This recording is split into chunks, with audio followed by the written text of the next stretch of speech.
This episode is brought to you by the American Distilling Institute's annual judging of craft spirits. Are you a distiller or a brand owner? If you are, you should think about submitting your spirits for judging and evaluation at this year's annual event. Not only will you get a sense of how your products stand up to other distilled spirits on the market, but you'll also receive in-depth sensory feedback and recommendations from a panel of expert judges. If your spirit rises above the rest and receives best of class honors, you'll be given the opportunity to meet with ADI's 3 U.S. retail partners, Binny's Beverage Depot, K&L Wine Merchants, and Total Wine & More to discuss possible placement in their stores. Members of ADI, yes, you can become a member, receive a $100 discount per spirit submitted from the standard registration fee. Registration closes on February 25th, 2022. Visit distilling.com to learn more about the American Distilling Institute's annual judging of craft spirits and to submit your spirits for evaluation today. Now, on to the show.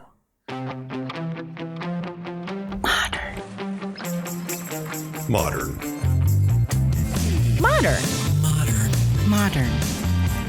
We're prepping for a voyage. Modern.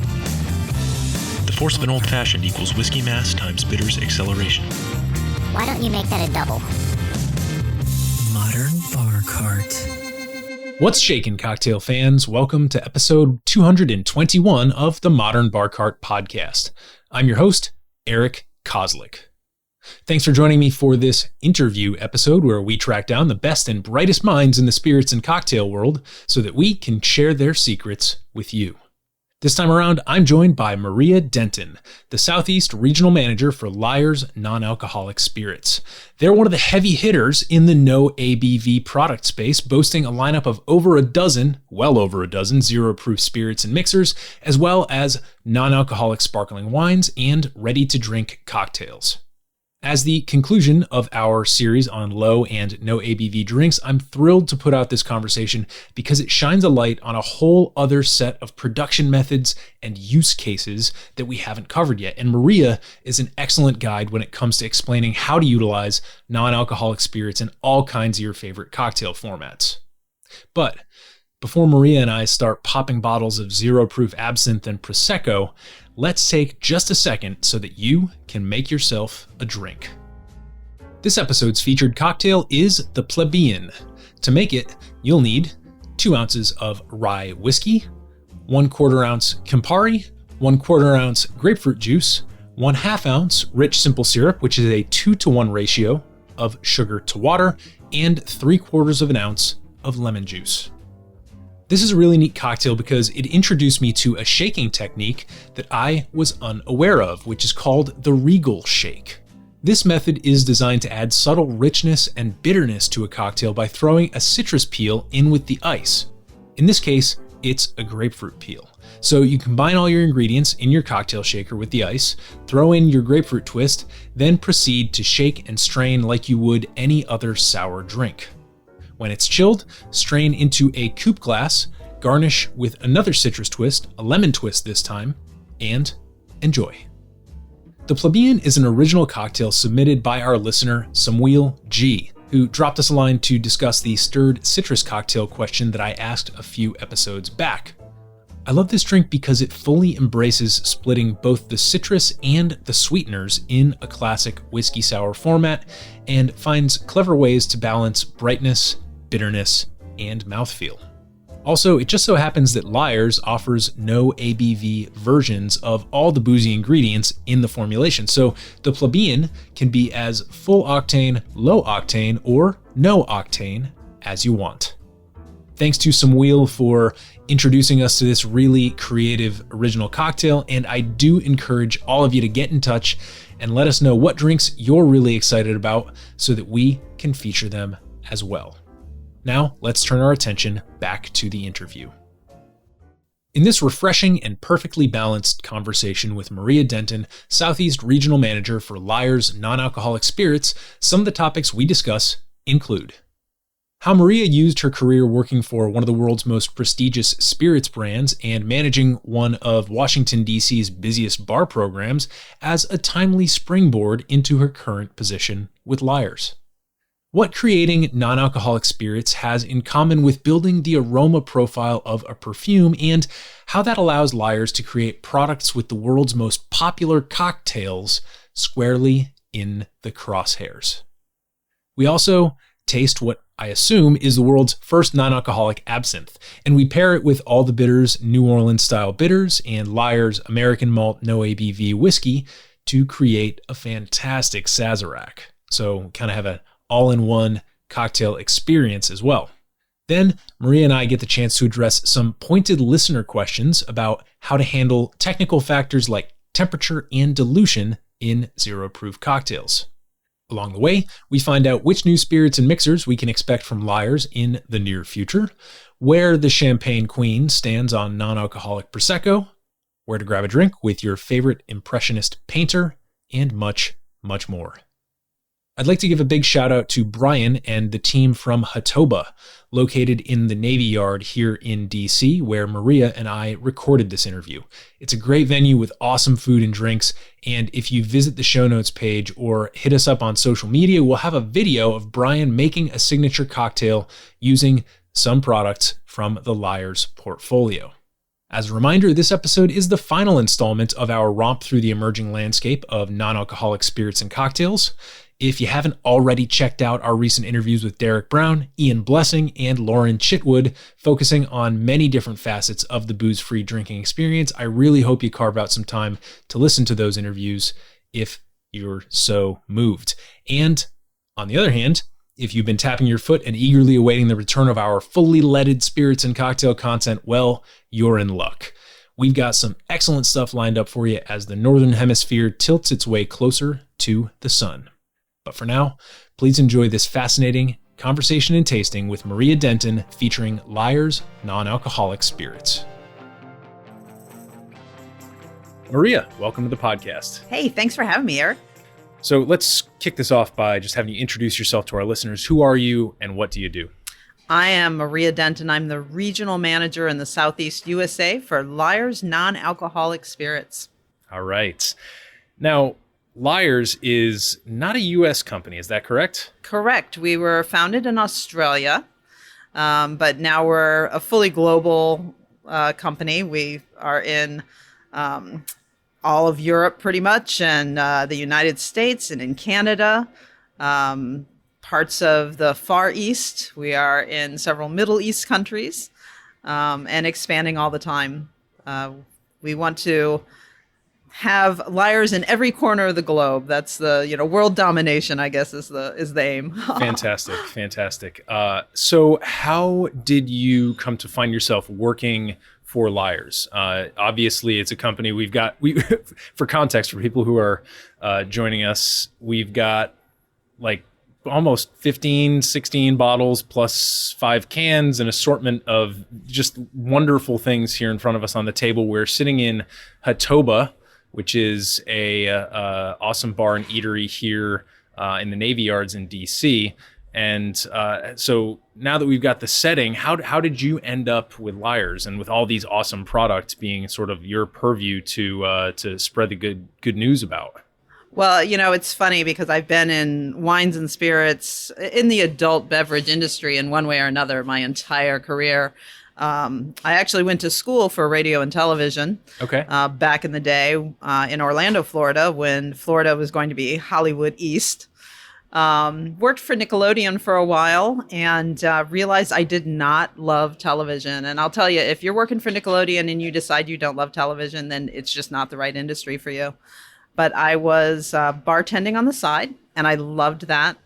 And I like everything. I'm such a nerd. Whatever I get into, I have to be very studious about it. So even at a very young age, I was studying everything I could get my hands on about wines and spirits. And that led me down the path. I worked in restaurants for a long time, being on the kind of corporate beverage panels for places like Ruth's Chris Steakhouse. Did a little detour for a while to do the distributor / supplier side of the business. So I kind of earned some chops there working for brands like Moët Hennessy. And got lured back into the restaurant side. I was the beverage director for the Old Ebbitt Grill in the Hamilton here in Washington, D.C. for a couple of years. And Wow. yeah, and then that's how I got introduced to Lyres there. Part of my background is, I mentor young sommeliers in the art of blind tasting, and I was on the board of directors of the Society of Wine Educators for 6 years. So I take beverage education really seriously, and that was part of my role with the Clyde's Group at Old Ebbitt Grill in Hamilton. And part of that was trying to find innovative things to offer our guests.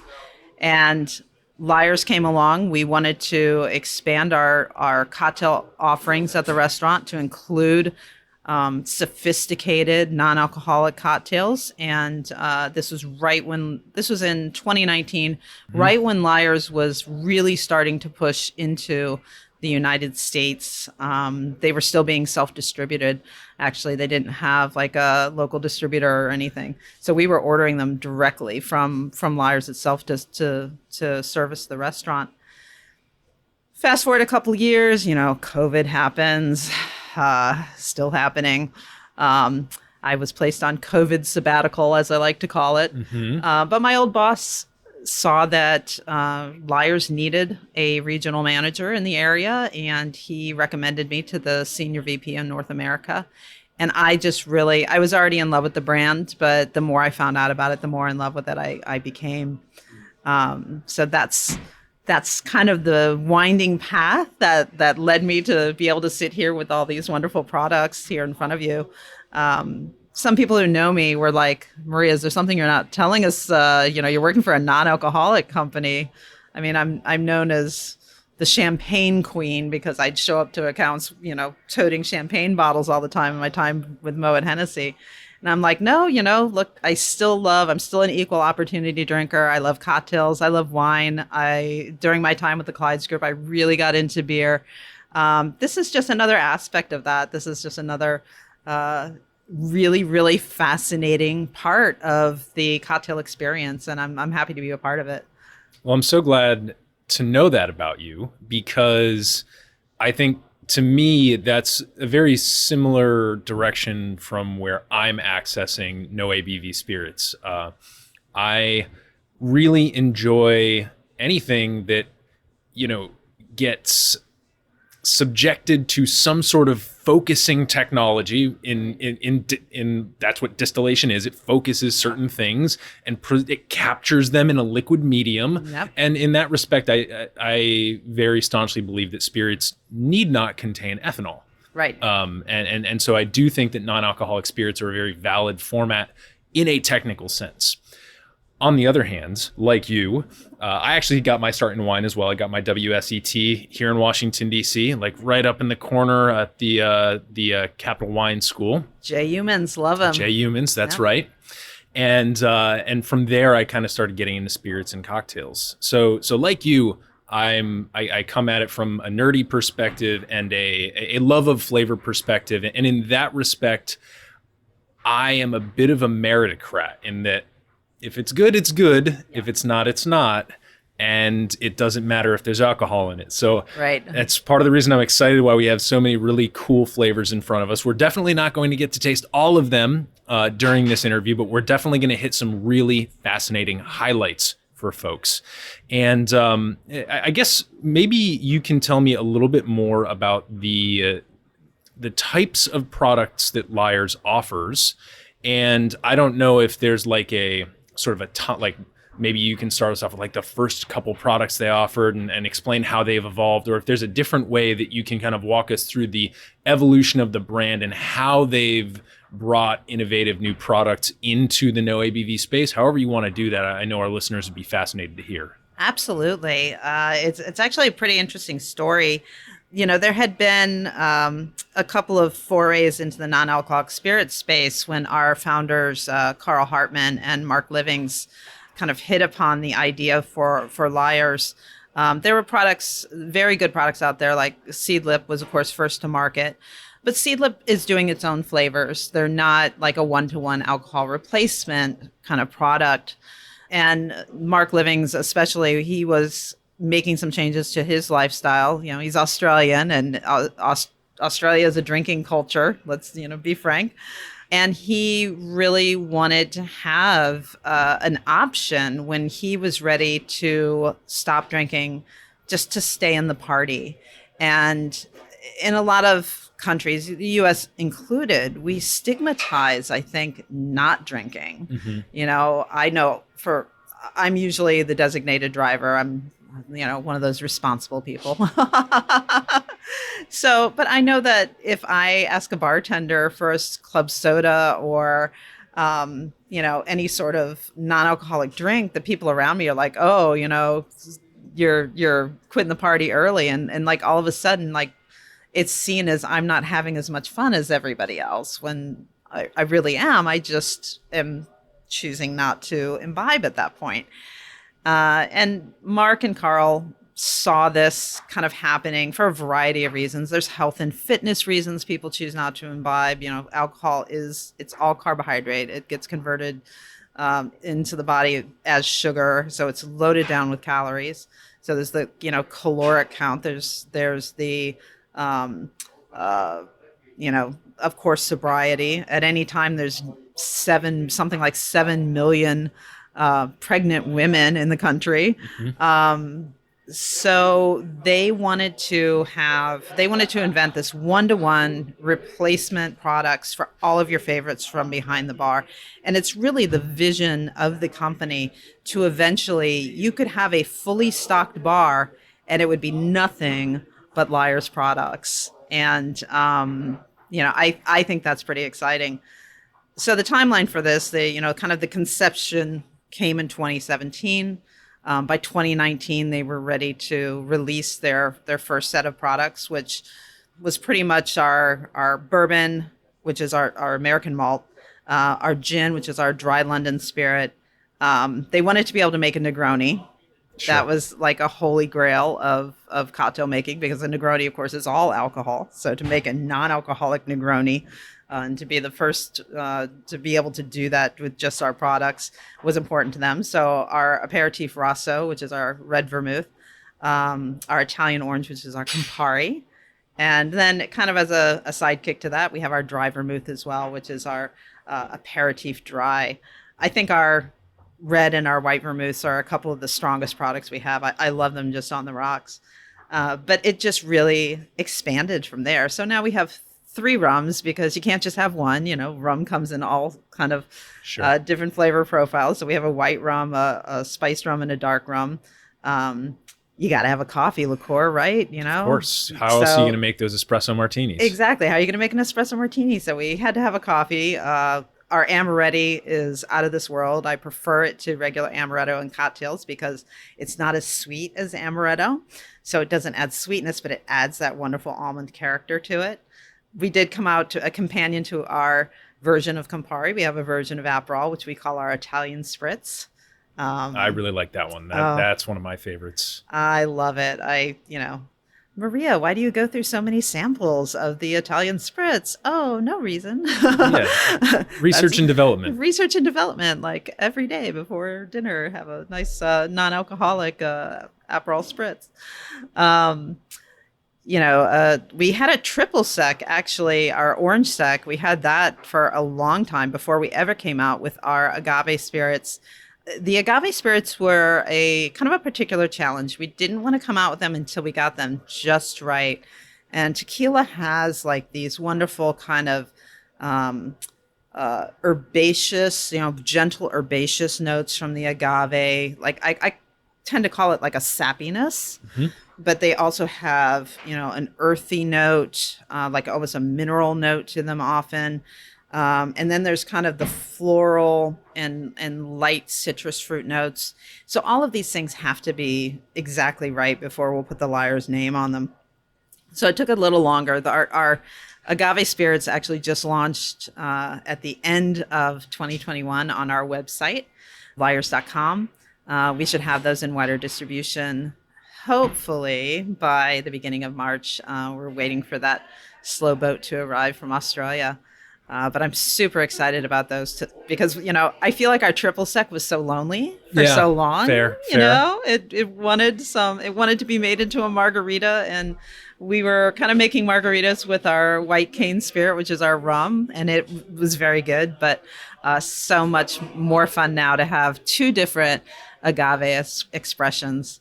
What am I leaving out? Oh, the absinthe. Yes, that is exciting, and I'd like to taste that before this interview is through for sure. Oh my gosh. I'll just pour you a little bit now. I'll make you a Sazerac too later on. This one is just so much fun. It is a true absinthe style, not a pastis style. The difference is, of course, in sweetness. Pastis has like a lot of kind of sugar to it. It's a little lighter version or a sweeter version of an absinthe. But our absinthe is dry, and it is honestly just the distilled essence of what it means to be an absinthe. As are all of our flavors. We don't we're not making an absinthe and then taking the alcohol out. We're actually building these from the ground up to be mimics of the traditional bar favorites. So, our flavor architect, David Murphy, he sits down and thinks about, okay, what are the components that I taste in absinthe? He's a former sommelier. And so picking apart those flavors is something he's really good at. And then he works with our company that we use to create essences and, almost like building a perfume, I guess. It's Precisely. like building a perfume for aroma, but also for flavor. And then, of course, it has to be gluten-free, allergen-free, vegan. That's very important to us. And shelf-stable, even without the alcohol. So there's a lot of other kind of things that we have to make sure, all the boxes have to be ticked. All natural flavorings. We don't want anything kind of phony in there.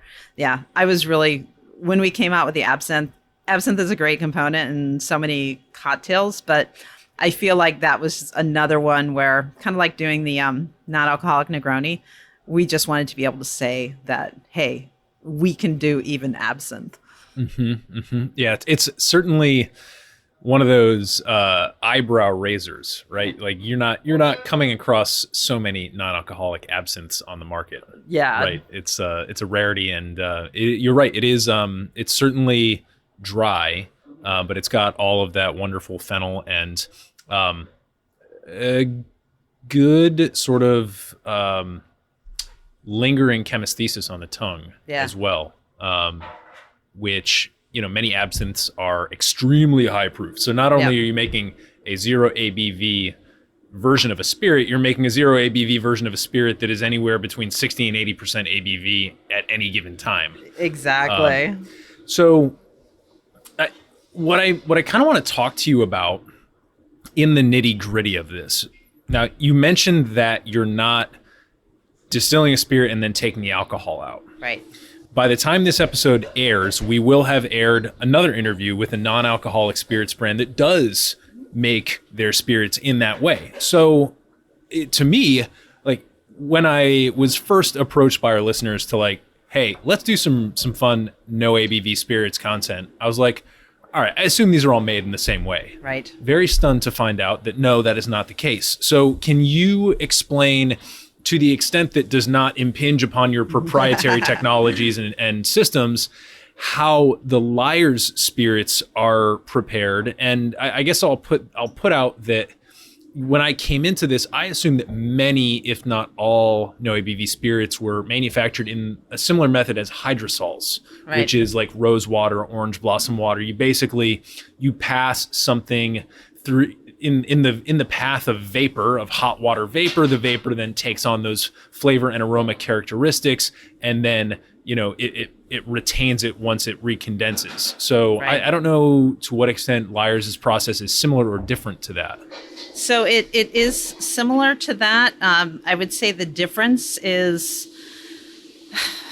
for instance, with gin, you would normally have kind of all your aromatics in kind of the same container and then do that process to get, you'd have it in the proper proportions so that all of it gets infused into the base spirit all at once.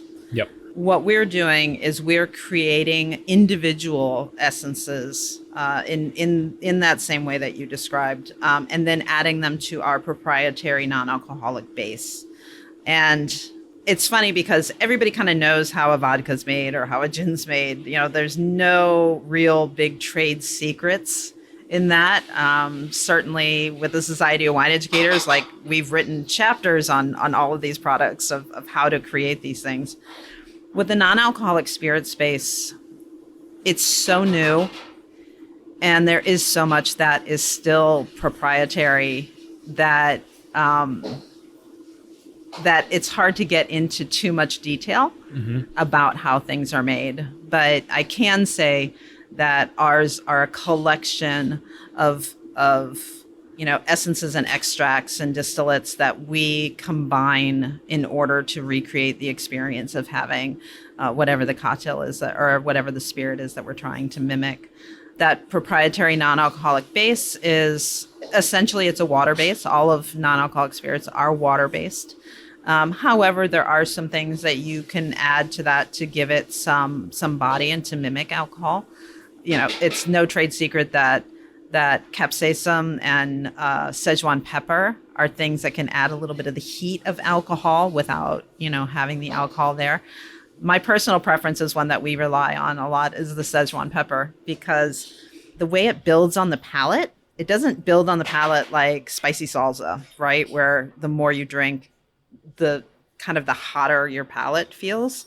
I find that Szechuan pepper, it adds like a numbness, and it's a very slow build, and you can get to the end of the cocktail and it kind of subsides, so you're refreshed to have another cocktail. So that's one of the things that I really like about the Lyres products is even our agave spirits, which do have a little more capsaicin in them than some of our other expressions. They don't build uncomfortably on the palate. Yes, and so I appreciate you kind of walking us through that, and obviously, to kind of recap for our listeners, there's certain considerations that you need to take into account here. So instead of doing something like a bouquet garni, which would be like the gin method of preparation. You take a bunch of herbs and spices, you bundle them all up, and then you pass alcohol vapor through them or some sort of hot vapor through them, and it captures it. You're almost adding the more concentrated, you're titrating almost like adding ground spices or, flavor extracts in certain proportions, which makes sense. That's the way you scale something. That's the way that you maintain consistency across the board with all this complexity of having, almost 20 SKUs in front of us right now. Yeah. Well, part of that too is that different essences get drawn out by different solutions. So there are some things that are best if you're, macerating them in water and then taking the essence from it. There are things that need to be fat washed in order to get the most flavor and the purest flavors out of them. And then, there are some things that are best drawn out by alcohol. We try to avoid that though, because obviously then we're having to remove alcohol. The only one that I really know of that we use that process for is our amaretti. The nut character is kind of best drawn out by alcohol, but we do remove all the alcohol from that essence. We're just drawing off the esters that give it that nuttiness. Right. So. Yeah, it's really fascinating. I come from the bitters making space, and one thing that you learn when you make bitters is that different things extract better at different proofs. For sure. And so that's kind of exactly what you're describing. And, yep. And speaking of bitters, you and I were chatting right before this. Yes. You pulled out a bottle of all the bitter. Yes. You got their Creole style, yep. right? Their Peychaud's. Yeah, the New Orleans. Yep. And you just, so shout out to Ian. For anybody who wants to learn more about those, you can check out episode 119, which is our interview with him. But you just put together, sneakily while we were talking, a little Sazerac for me here. So this is, I would say, my first like official, like one-to-one, all no-ABV cocktail with Lyres. I've been playing around with them at home in sort of like maybe the spritzy format, trying them on their own, trying them with some sparkling unflavored water, just to get a sense of them. But this is my first lovingly and expertly prepared all no-ABV cocktails. So what do you do when you want to make a cocktail like the Sazerac all with a Lyres product? So the most important thing when you're making a cocktail with any non-alcoholic spirit is realize that we are being water-based and not alcohol-based. You have to kind of guard against dilution.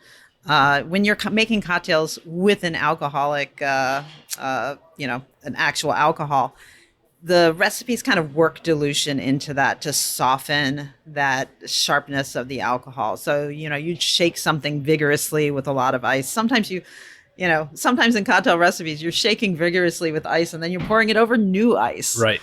So with the non-alcoholic spirits, adding the ice at the very last minute is pretty important. So one thing I like to do, I keep, even though I have all these bottles, I have a special refrigerator at home. I keep all of my non-alcoholic spirits in the refrigerator. It helps with the viscosity as well. It gives them a little bit more body. But it means I'm starting with a cold product in the first place. And then I'm doing a couple of things. If I'm building it in the glass, I build it in the glass, give it a quick stir, add the ice. If it's something that needs to be shaken and served up, I make sure my glass is cold. I start with cold Lyres. Make sure all my ingredients are cold. And then I shake it with just like a couple of ice cubes. You don't need a ton of ice in the shaker. Just a couple of ice cubes in there. And you shake it until you hear those ice cubes start to melt. Like literally the sound gets a little bit less because the ice cubes become really small. And sometimes bartenders are skeptical of that. Like really just 3 ice cubes. And it's like 3 ice cubes will do the job. And, because you have that auditory cue, like I should stop shaking now, you're not over shaking and over diluting the drink. So like for our espresso martini, that's one that I always think of when I teach people how to make that. So I like to point that out because you can be disappointed if you buy a non-alcoholic spirit and then you're making cocktails in the traditional cocktail way, and then it tastes watery. You can avoid that by adding your ice as one of the last steps in the process. So that's like kind of the most important difference, I would say. But other than that, it's a 1-to-1 ratio you can look up and, say you have our Lyres spiced cane spirit. It's a rum, spiced rum product. Well, you can look up any spiced rum recipe online and use the same amount of Lyres as you would the rum in the recipe. The only difference being is that you just want to make sure that any dilution is kind of happening in your glass at the time you're drinking it. That's fantastic. So I want to talk about this Sazerac because it's pretty good. I really like it. I'm paging our listener, Simon, who just recently wrote me an email saying like, hey man, like listening to your no-ABV cocktail content, I've been making these suckers at home and I've noticed that if you shake them, there's this watery issue. They don't really dilute the same way that regular cocktails do. What's the deal? So it seems like some takeaways for Simon and people like Simon who may have encountered this problem are get the spirits cold beforehand. Yep. Right. That avoids part of the dilution issue. Maybe rolling I'm thinking of maybe even just, rolling if you've got a Boston shaker set, maybe just rolling it. And, if you've got, those 2-inch by 2-inch larger cubes, those dilute a little bit more slowly. For sure. That's normally what I would put. If I had one handy, that's normally what I would put in the Sazerac, although I like to drink them straight too. But for a Manhattan or a Negroni, 1 big cube is perfect for those. Of course. So yeah. Simon, there you have it. Maria has just solved the problem better than I possibly could have. This episode is brought to you by Near Country Provisions. I've been a customer for about a year now, and I can say without hesitation that the delivery of frozen farm fresh meat that I receive from Adam and his team makes me do a little happy dance every month.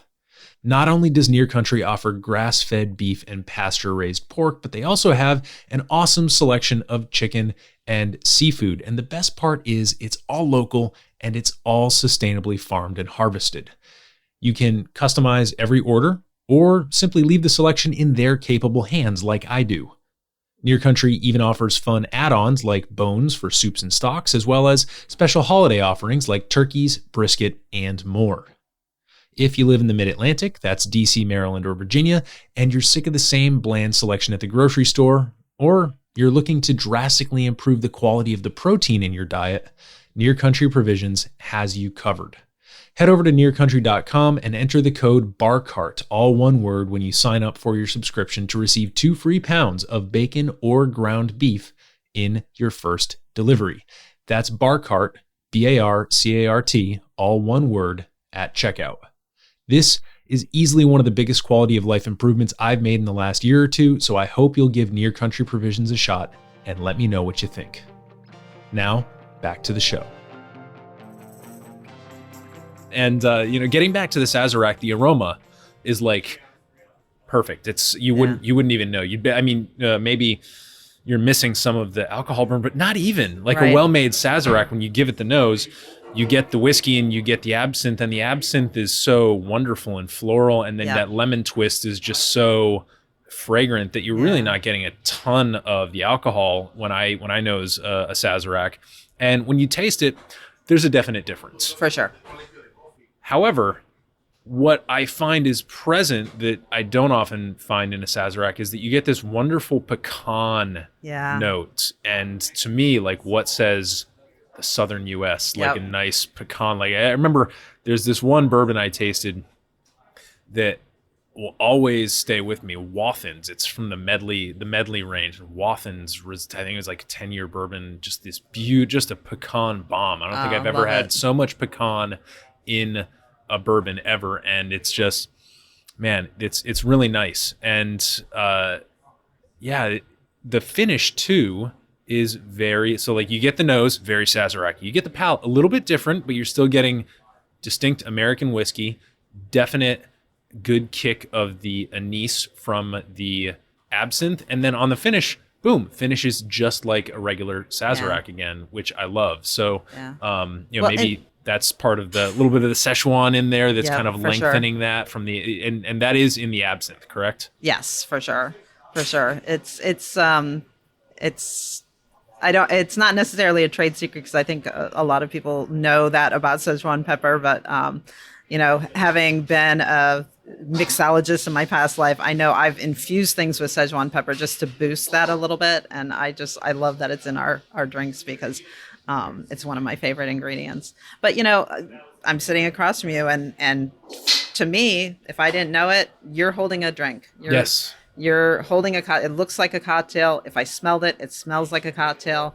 I find that when I drink a Lyres cocktail, I get a little bit of a placebo effect, where I get the relaxation because I'm going through the ritual of having a cocktail. And so my body says, oh, now's the time to relax and have fun. So, that's one nice thing about the increasing availability of the option to order these cocktails. They just happen to be non-alcoholic when you go to the bar, because if you're in a big group of people, you don't stand out because you're the one holding the soda or the glass of juice. You just kind of blend in with everybody else, and you should, because you're having a cocktail. I hate the word mocktail. Some people I understand what that word got done kind of back in the early inception of the idea of having non-alcoholic cocktails, but these are finely crafted non-alcoholic spirits. What we make with them are cocktails. There's nothing to mock about them. For sure.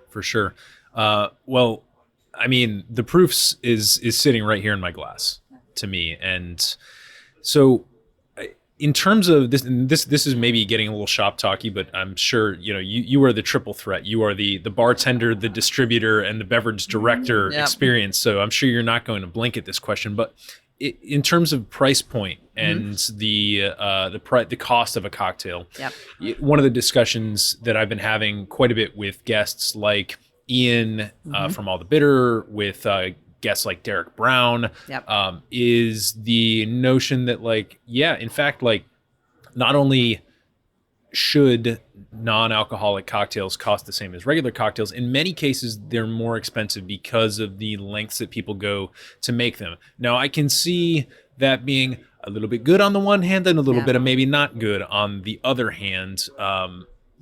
Where do the Lyres spirits kind of fall on that spectrum? And, like, what does that look like perhaps to a bartender who's listening to this and maybe curious about incorporating some of the Lyres portfolio into their program? What's that going to mean for their cost per drink? Yes. So great question. And it's one that we get a lot of because people think that by the nature, because they don't have alcohol, that non-alcoholic spirits should be less expensive than their alcoholic cousins. What I normally say is that sometimes the cheapest thing in the bottle is the alcohol. Honestly, all of the kind of technology that goes into creating the essences that go into Lyres, think of how expensive perfume is. We're doing the exact same thing, only it has to taste good too. It's quite frankly. And for those of us who are going out to a bar, and one of the things that I found working for two of the busiest restaurants in the country, the Old Ebbitt Grill and the Hamilton, is that people are willing to pay that premium price to get something that actually tastes like a cocktail. You can make somebody a non-alcoholic daiquiri, not using an alcohol replacement. You can make it with lime juice, simple syrup. Normally, you'd have to add some sort of club soda to it, so it ends up being kind of spritzy. But essentially, what you've given somebody is flavored soda water. Yep. They're much more willing to pay a cocktail price for that product if you're giving them something in that cocktail that tastes like rum, so that they're getting the wonderful rum flavors, but they're also getting the lime that makes it a daiquiri, or if you're making a non-alcoholic mojito, that mint. People do not blink an eye. The actual consumers don't blink an eye at paying the same for a non-alcoholic cocktail as a regular cocktail. I think it's one of those things where our customers get it when sometimes the buyers create a problem in their mind that doesn't necessarily exist. This fear that, because it doesn't have alcohol, I have to charge less. No, the people who are really hungry for this option when they go out to dine, they understand, they get it, and they're willing to pay the premium price to get that. Right. It's almost like, a lot of spirits and cocktail programs, when you try to bring a bottle behind the bar, their initial thought, and I'm sure you can corroborate this, is, great, what am I kicking off? Yes. Yeah, absolutely. And so this is the 1 + 1 = 3 moment where you're saying, you're not kicking anything off. Like, you're actually, this is serving a 100% novel function behind your bar. For sure. And, I'm sure that you have to frame it that way in many cases to help it click. Yeah. So I want to talk now about one of the newer things that is hyper exciting to me, effervescently exciting, we might say. We have the Champagne Queen with us. I do. So can the Champagne Queen introduce one of the up-and-coming products that we can expect from the Lyres portfolio? Oh, I'm so excited about this. And it was one of the things that really sold me on working for the company is at one point during my interview, the person interviewing me opened a can of our Classico, which is our non-alcoholic Prosecco. And here I am, literally one of the certifications I hold is called Master of Champagne. And so I had to study all sorts of sparkling wine to get that certification. So I assume they give you like a Napoleon hat when you get that? No, just like lots of bottles of champagne, which is even better. So I was ready to be skeptical. I was so ready to be like, well, it's not really going to be, it won't really take the place of a sparkling wine. But I'll tell you what, they poured it for me, and they, at the time, I'm saying they at the time because I didn't work for them. I think we really nailed it. It has everything you want from a Prosecco. It's got those just wonderful fruity character and almost like kind of a little bit of a grapey character that you get from the Glera grape, which is what normally goes into Prosecco. But we also got that little bit of that kind of saline, earthy character that you find in a lot of sparkling wines, and did not overdo it on the sugar, which is, I don't mind a sweet sparkling wine, but by and large, what I like to drink is something that is at brut level, which is, a really dry product. I would say this is right at the edge of brut level, going into kind of an extra dry level. Ooh. But it does not, and we can open this too, actually. Yeah. But so we have it in the cans right now, the 250 milliliter cans. We can do a little toast. But I am so excited because this is on our website. We sold out of it almost immediately over the holidays. Cheers. Cheers. Chin chin. We came out with a cork and cage bottle, 750 milliliter bottle of our Classico. And it's just so festive. It's beautiful packaging. For those of you who missed the chance to get it on our website, we are restocking the website as soon as we get in the next airlift of the of the Classico. It's just proven to be really, really popular. That's phenomenal. I have always been impressed with I say always, since tasting them, I have been most impressed perhaps by the grapey products that you offer. The dry and sweet vermouth mimics the aperitif dry and the aperitif rosso. And I noticed actually in my bottle, I actually saw a little bit of grapiness, a little bit of a grape sediment, which is when I think of a no-ABV spirit, I think of something that is engineered in a similar way that Lyres is engineered. And when I think engineering, I don't think in your bottle of sfumato rhubarbaro where you get that sort of mud slick at the end with all the sediment there.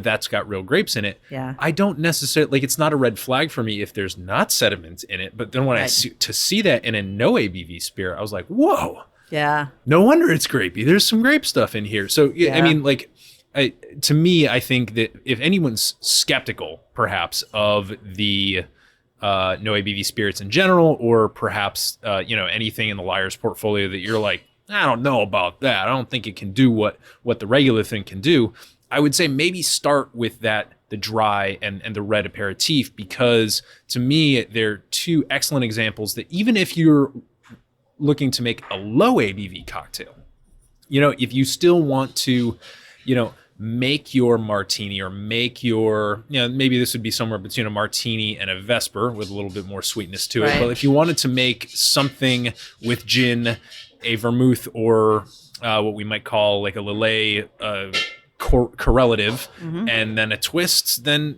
I would say start with that dry aperitif, similar with anything with sweet vermouth and the red aperitif, because I think that those are so close to what's already on the market, sans alcohol, that you'll be that would be a very easy stepping stone, a very easy first toe to dip into that pool. And with the sparkling wine, I mean, that's fantastic. It's delicious. And wow. I probably would not, if it had not been as good as it is, I maybe would not have ended up working for the company, because again, I've got that reputation of knowing my sparkling wine. So I got to have a sparkling wine I can stand behind. I mean, the mouthfeel is right there. Yeah. You get a little bit of green apple too. Yep. Which is nice. Yeah. Little green apple, little white peach. Oh yeah. And then what really just sells it for me is, wine always has a sense of somewhereness, that terroir aspect. And so, most sparkling wines grow best where the soils are a very mineral kind of based soil. So I love that we nailed that mineral component just a little bit of chalk in there. Yeah. It's for sure. Wow. So and this is another thing that I like to bring up when talking about no-ABV spirits, because one thing that people enjoy about spirits is the story, whether it's an unaged spirit, when we're talking about the botanical bill in a gin, for example, the botanists, an Isla gin. Oh man, take me to Isla. Fantastic. Or an aged spirit where we get to talk about the barrel. Jefferson's Ocean, it was aged at sea. Whoa, that's freaking cool automatically. Exactly. We don't get that as much in the no-ABV space, unless you go out of your way for it. Yeah, and for so we've sure. been lucky to feature both with All the Bitter and with Kentucky 47, which will be dropping before this interview, as well as with Lyres, to encounter some folks who are really taking the time to work on that sense of story and place, and if not terroir, at least something that stands in for terroir and does the same thing that terroir does in the glass, if For not sure. in the actual sourcing and creation of the spirit. And I think that's hyper important. So I'm just really grateful. You know, I did so much outreach before this dry January, and I happened to hit on some folks who are really knocking it out of the park. So is there anything else before we jump into, you know, some of the more cocktaily stuff? We're here at Hatoba. Hopefully we're going to be able to get to film a cocktail. Is there anything else that we need to know or we should know that I've been overlooking about the Lyres portfolio and, you know, what's going on, you know, sort of maybe in the near future that people can look for besides the amazing Prosecco? So the next thing that will kind of drop will be a wider distribution of the cork and cage bottle of the non-alcoholic Prosecco. We're calling it Classico Grande. You know, everything we do has a little bit of a sense of humor. I mean, even the name being a double entendre, like being able to ask for a Lyres gin and tonic, you know, the double entendre of that. Sure. It is spelled Lyre apostrophe S though, and it's actually named for the lyrebird in Australia.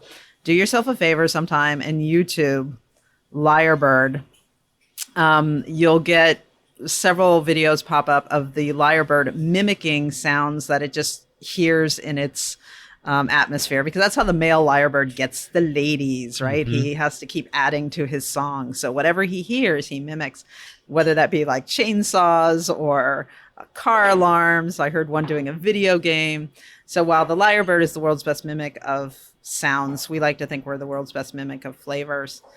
And in that respect, you know, we're constantly trying to figure out like what is our next step. So what I can tell you, because there are things that are out globally that we haven't gotten in the United States yet, you'll see wider distribution of the Classico Grande. The agave spirits, we're waiting for the slow boat to land, and then you'll start to see that pop up in restaurants and bars all around, because I'll tell you what, I have seen so much excitement over the agave spirits. We do a Blanco, which is great for just kind of your everyday margaritas. And then we also do one we call a Reserva, which is just the Blanco with kind of some oak essence to it to give it a little more of that aged characteristic. And I feel like it's the first one of ours that is really, you can be very comfortable just sipping it. You know, it's one of the problems with non-alcoholics. Well, I shouldn't say problems, but it's one of the aspects of non-alcoholic spirits is that because they don't quite have the body of an alcoholic, their alcoholic counterparts. Like if you think of alcohol as being the weight of heavy cream on the palate, any non-alcoholic spirit is going to be more like low-fat milk, right? So maybe the sipping experience, it's better off in a cocktail. But I feel like our agave Reserva is one that I could just sit and sip with a little bit of lime. So I'm really excited about seeing that out in restaurants and restaurants being able to make a really nice margarita with our orange sec as well. Yes. Pink gin, which is a bigger thing overseas in Europe and in Great Britain than it is here. It's kind of a bummer. It should be a bigger thing here. It should be a bigger thing here, but I can't wait to get my hands on that. We're hoping to have that out again in the spring. Here in DC, I am pushing to get it in time for Cherry Blossom Festival, because what better way to celebrate the Cherry Blossom Festival than with a lovely pink, you know, drinks made with a lovely pink gin.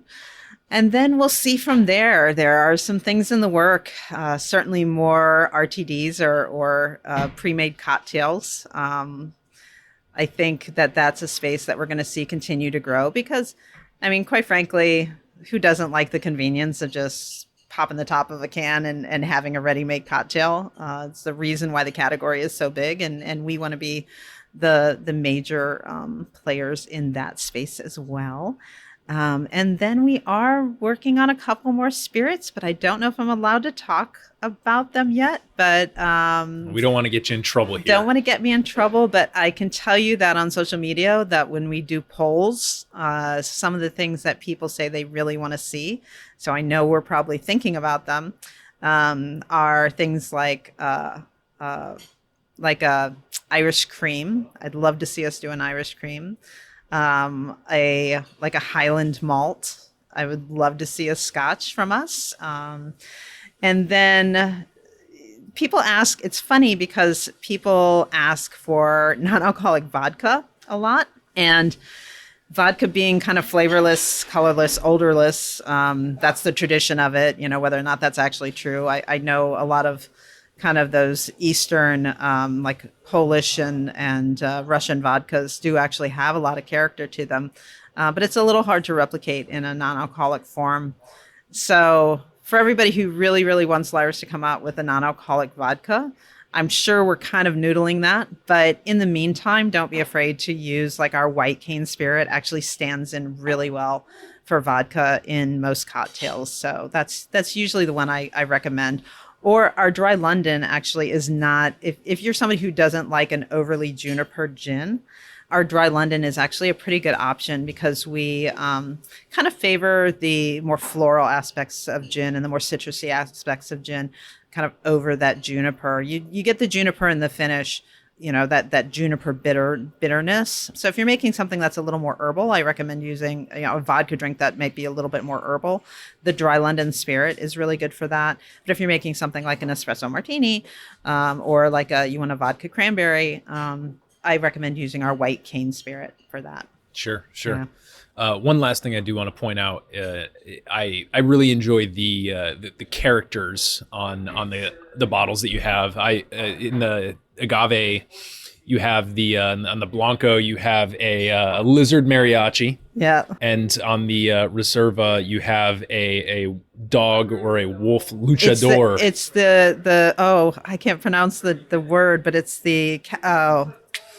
what is the mythological Mexican creature? Oh, is it a chupacabra? A chupacabra. No Thank kidding. you. For some reason that. Oh, yeah. So it's a chupacabra wrestler on the cover of that. Oh, good redirect. Good redirect there. So it's funny when this was kind of our secretive project that we were working on. It was Project Rango because we knew we wanted to have a chameleon on the cover on the label of the Blanco. Yeah. And of course, so we named ourselves after the famous animated film. It was Project Rango for a long time. Well, that's fantastic. Maria, this has been really instructive to me. A bunch of these bottles showed up at my door, and I've been playing with them like a guy who normally drinks booze, which is ham-fistedly. And, the Sazerac that you created really opened my eyes to some of the ways that these things can really shine, which is very different in the way that regular spirits usually shine. So right. I think my main takeaways from our conversation here is that there's so much promise in this space. Lyres has this massive range of products that you can sub in one-to-one for their erstwhile spiritus versions. And it's not so much about if you can make something good. It's about, all right, how are you going to go about this thoughtfully so that you can take something, make it a little bit differently than you normally do so that it tastes almost exactly the same as is the case of the Sazerac that I just enjoyed. So to me, that's what I'm going to go away and think about. I think it's fallacious, as you mentioned earlier, to think of these as something you can sip neat just like a spirit in most cases. But really in the cocktail world, there's just so much promise. And I'm so excited that you were able to kind of share your wisdom with us. So with that, how about a few quick lightning rounds? Absolutely. First question, you're a bar industry veteran. What is your favorite cocktail? And if you don't have a favorite of all time, what's something you've been most recently excited about? So my favorite cocktail of all time is just a really good Manhattan. I think, and this goes back to my childhood. My mom when she was drinking, she used to drink Manhattans. And I would get the maraschino cherry at the end of her drink. So I just really have like that fond memory of it, but I feel like there's a lot of different kind of versions of a Manhattan that you can do. And, sometimes I add a little more of the red vermouth and whether I'm making it with a rye or a bourbon or even a Canadian whiskey, it just always changes a little bit. So it's kind of my go-to comfort drink, I would say. My one that I've been playing around with a lot is any sort of sour, like a amaretto sour or a whiskey sour. I'm kind of coming back around to that, having a little bit of sweetness in there. Oh yeah, fantastic. Amazing answers on both fronts. Now, you've been in the no-ABV spirit space maybe longer than many, but it's a very new space. For sure. So I assume that you've been very sort of like, it's been like a crucible, very intense, lots of learning, For sure. Lots of immersion in this culture that is still trying to figure itself out. Right. Being that that's the case, what is one trend that you love in the no-ABV spirits and cocktail space, and one that maybe you're not so crazy about? So I just love that we're seeing more and more choices in the ABV space, whether it be from wine, spirits, or beer. Like I said, I'm a big beer drinker. I like to have a beer every day. I'm finding that I can have a non-alcoholic beer and I feel like I've had a beer. It's a really easy swap to make. You know, if you're kind of new to that, that's probably the easiest swap to make, is to go to a non-alcoholic beer. But even in the wine space, you know, we're starting to see some more sophisticated wine options, and I'm just really excited about that, being that's, you know, been a huge focus in my career. I look forward to the day where we see many more non-alcoholic wines that you don't feel like you have to add a little lemon juice to, or one trick is to add like either our aperitif rosso or our aperitif or our dry aperitif to non-alcoholic wine to kind of make them more wine-like. There's more and more coming out every day that are more wine-like and pretty exciting. Excellent. What about one that's maybe not as exciting to you? So one that you maybe roll your eyes at a little bit. So I still am. I admit I'm a little skeptical of the ones of any brand that's more like a soda pop than kind of a true ABV spirit, or even an RTD. Like, you know, our RTDs, they are effervescent. And I have had people say, oh, they're like, you know, they're like kind of just adult flavored sodas. And I appreciate that when they're trying to be a cocktail. But sometimes I'm finding that just having something that is like lime strawberry, or you know what I'm saying? It's kind of hard to articulate, but I don't want to pay a premium for like what is essentially like a seltzer water that just has like a little bit of flavoring in it. That kind of, I don't know, it just rubs me wrong. I want something that feels like a cocktail and not a fancy version of club soda, I guess is what I'm trying to say. Sure. Yeah, no, and it makes complete sense. And that is certainly one of the risks in the space that you're working in, is it's like, for sure. All right, well, there's the head of the snake and there's the tail of the snake. And right. at a certain point, the head of the snake starts consuming the tail of the snake again. And it's like, ooh, well, we're right back where we were trying to get away from now. Right, exactly. So yeah, that's a good point. And I think luckily with our listeners that you're going to be speaking to a sympathetic audience. That we like real cocktails, and cocktails that walk and talk like cocktails. Exactly. Next question. If you could have a drink, boozy, non-boozy, with anyone in the world, past or present, who would it be? Where would you go? What would you enjoy? Just kind of paint us a picture. No rules. That's so hard, but I'm a big art buff. And it's part of the reason why I live in Washington, D.C. is because we have so many like just free world-class art museums. And I love to go to I'm in the National Gallery probably twice a month. My husband and I are both like really big art buffs. So I'm a special fan of French Impressionist art. So to go back in time and go to Montmartre and go to just some little dive bistro and share an absinthe with, you know, Van Gogh or you know, Manet, or any of the Fauvis, you know, the Henri Matisse, or I don't know. I just think that would be to kind of feel that incubus of when these artists really wanted to turn the kind of staid and very stuffy art scene. They just wanted to turn it on its head.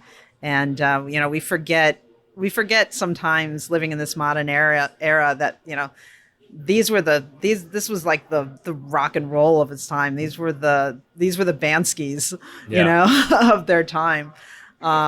So I think that's what I would do. I would go back to Montmartre and just share an absinthe with all my favorite artists from the French Impressionist era. Fantastic. Yeah, I'm more of a pointillism guy myself, but still kind of in that Roy impression. Lichtenstein, yeah. Yeah, kind of in that space. Or like Syrah. Syrah. Big Van Rieselberg fan. Yeah. There's some great stuff here at the National Gallery for that. So last up, do you have, now you've been in the wine world, you've seen so much and so many different kind of niches within the industry. So whether it's in the spirits industry, the cocktail industry, bartending and hospitality in general, you managed high volume bars. In any of those spaces, do you have any controversial or unusual opinions? I don't know how controversial it is, but it always annoyed me back in the day of being somebody who would find myself alone visiting accounts. It's like trying to get a table for one. It's like, oh, just one. So fortunately, we're seeing hospitality spaces get away from kind of singling out solo diners. I would like to see that same thing happen in the non-alcoholic space, where it just becomes commonplace to have a non-alcoholic section to your cocktail list, and for it to not be like this big deal, because in the end it's all about inclusion. And like we were talking about earlier, it doesn't cannibalize your alcohol sales. It's a +1. It's an untapped market. Instead of selling somebody a club soda, which you kind of feel bad for even charging them for, because it's just, water that you've added CO2 to, instead of giving somebody that, you're giving them a sophisticated cocktail and something that they'll remember you for, and that they'll tell their friends who are maybe laying off the booze for a while, hey, you know where you can go get a really stellar cocktail? You can just go down the street to a place like Hatoba, where we are now. I would just love to see that be commonplace. I would love to see that sort of inclusion, and for it to just honestly become just another standard thing you'd see behind the bar. Yeah, I couldn't agree more. And I mean, like, why do we call it the hospitality industry? To exclude people? Exactly. That doesn't seem right. So I can't think of a better note to end on. Maria, just tell all of our listeners where they can go to learn more about Lyres in the digital space, social media, and of course, I mean, there's got to be at least a handful of people out there who are already trying to figure out how to get their hands on one of those Grande Classicos or the Classico Grandes. For sure. So the most reliable source to buy all things Lyres is Lyres.com. We are ever expanding in all reaches of the country. So I encourage you to, if your bar that you like to go to doesn't carry Lyres, or your wine shop or liquor store, it never hurts to ask for the products that you like by name, whether it be Lyres or any of the other non-alcoholic products out there. Please ask for us by name, because some of the pushback that we get when we go to try to convince people to carry these products is they say, well, nobody's asking for them.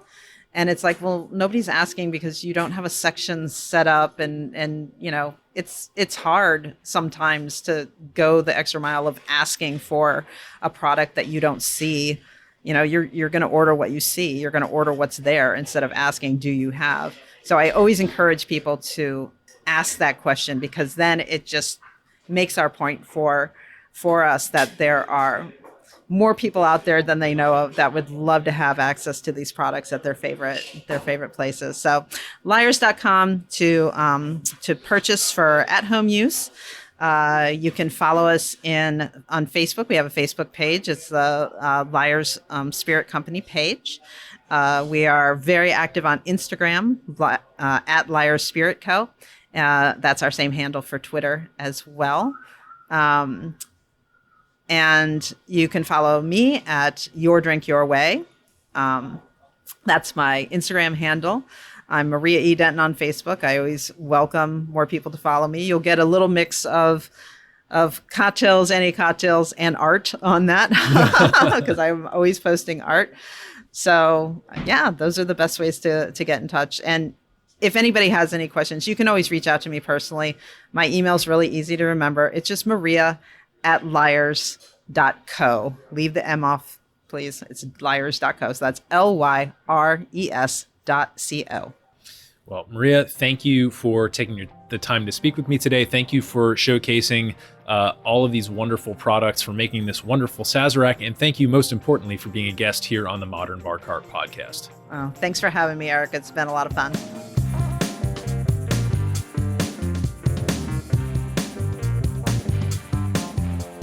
Hey everybody, thanks for listening. If you enjoyed this episode, there's two big things you can do for us here at Modern Bar Cart. One would be to tell your friends and family if you think they'd enjoy listening to us talk about cocktails. And if they don't download podcasts, they can always stream our episodes on their desktop directly from the show notes page at modernbarcart.com. The other thing you can do to help would be to head on over to iTunes or wherever you download your podcasts and leave us a review. 5 stars are great, but we're more interested in your feedback. And the beauty is, the more reviews we have, the easier it will be for other folks out there to learn about our show. We're trying to start a cocktail revolution here, and by spreading the word, you're helping us fight the good fight. You can always reach us by emailing podcast@modernbarcart.com if you're looking for cocktail or bartending advice, or if you're a pro who would like to pull up a mic and be interviewed for all to hear. Also, definitely follow us on Instagram and Facebook @modernbarcart for cocktail porn, recipes, and entertaining tips. And keep an eye out for new product releases and special offers, which are happening all the time. We love our listeners, and we really enjoy giving you exclusive discounts and sneak peeks at our latest and greatest cocktail projects. This episode may be over, but for you, the mixological fun and adventures are just beginning, so remember, folks, drink responsibly and experiment boldly.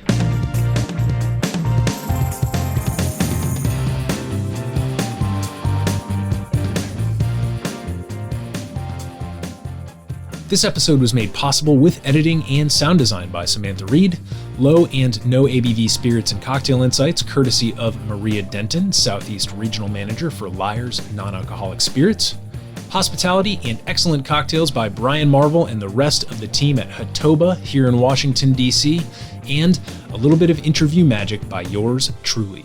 This has been a Modern Bar Cart production, copyright 2022.